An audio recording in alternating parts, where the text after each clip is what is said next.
This is a Fox News alert. I'm Brett Baer in Washington. More Americans than ever are opposed to the president's health care overhaul. Wall Street is circling its financial wagons, and now there is new concern over another major problem involving Obamacare. First, the worst polling yet for the plan. 59% in our new Fox poll oppose it. Just 36% favor it. Those are both records.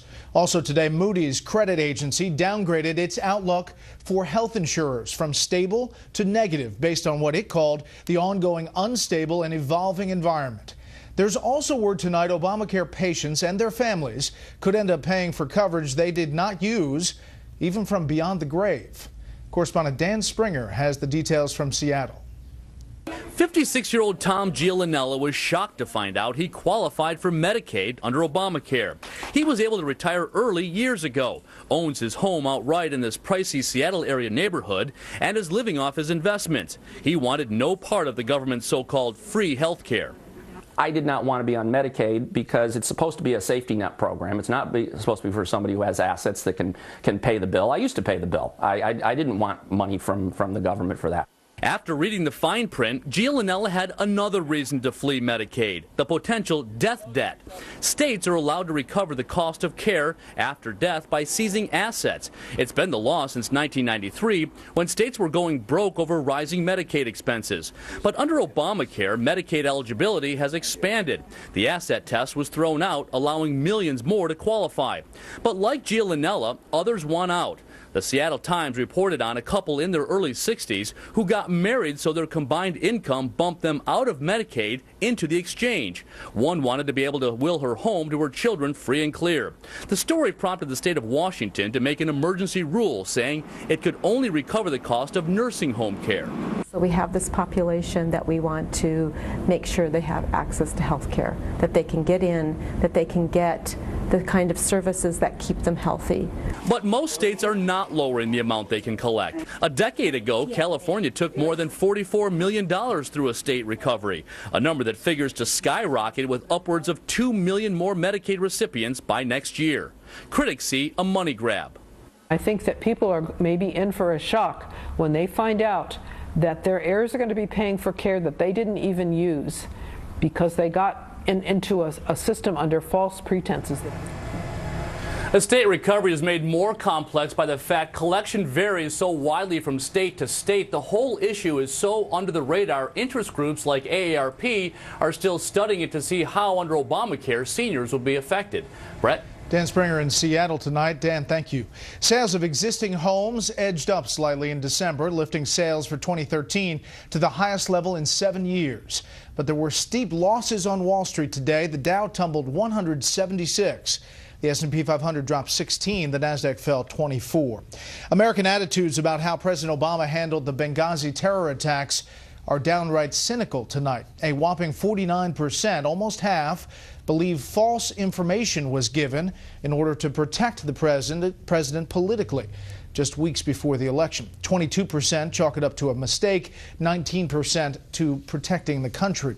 One of the key figures in the Benghazi saga is defending his old boss, the U.S. ambassador who was murdered during the terror attacks. Here's Chief Washington correspondent James Rosen. The whole truth and nothing but the truth. Having served as Ambassador Chris Stevens' deputy at the time of the Benghazi attacks, whistleblower Greg Hicks riveted a House hearing last May with explosive and often emotional testimony. And I got the ambassador on the other end, and he said, "Greg, we're under attack."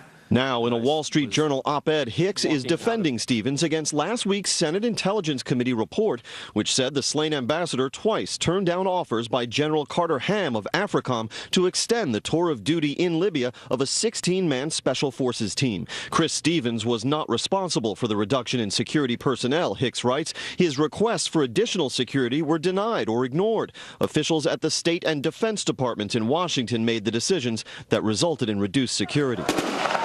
Cables signed by Stevens in the months leading up to the attacks, first disclosed by Fox News, show he had repeatedly warned Washington about the deteriorating environment in Benghazi. Hicks now claims it was then Defense Secretary Leon Panetta who, without consulting Stevens, shifted the Special Forces team from personnel protection to a training mission, and that it was Undersecretary of State Patrick Kennedy, the powerful Foreign Service officer who oversees all State Department buildings and personnel worldwide, that rejected DOD's offer. So many of these decisions seem to be at Ambassador Kennedy's level or higher. Republicans on the Senate Intelligence Committee said Kennedy bears a specific responsibility for the security failures at Benghazi. We look at every location.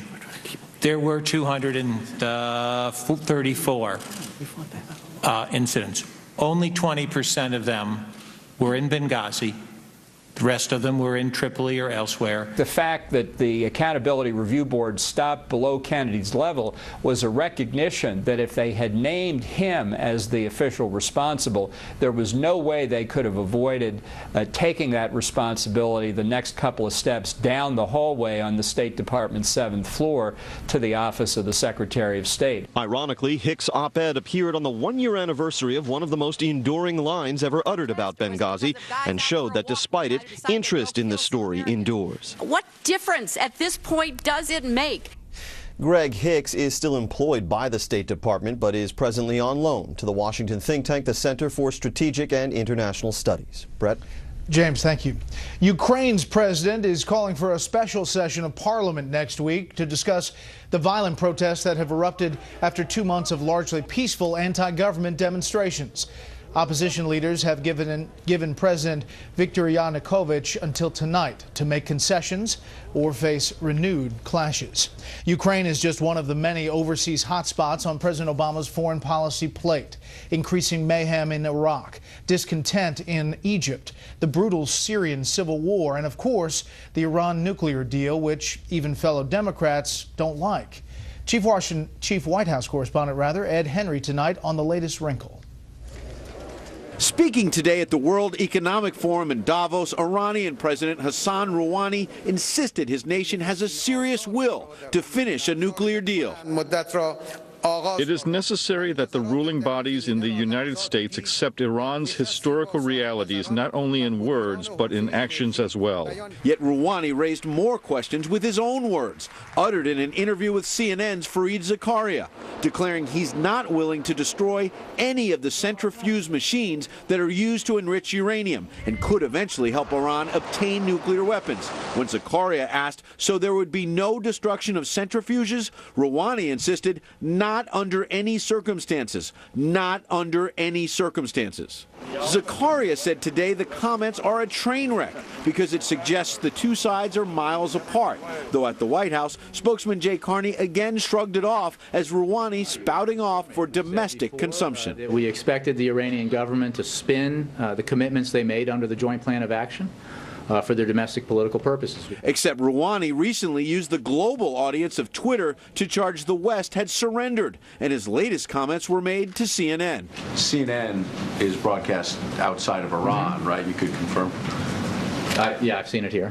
It's not just domestic political consumption if they're talking to a broader audience. Ed, what I can tell you is that we are looking at what the Iranians are actually doing. Carney added that for a final deal to be signed in the next 6 months, Iran will have to dismantle a significant amount of its nuclear infrastructure.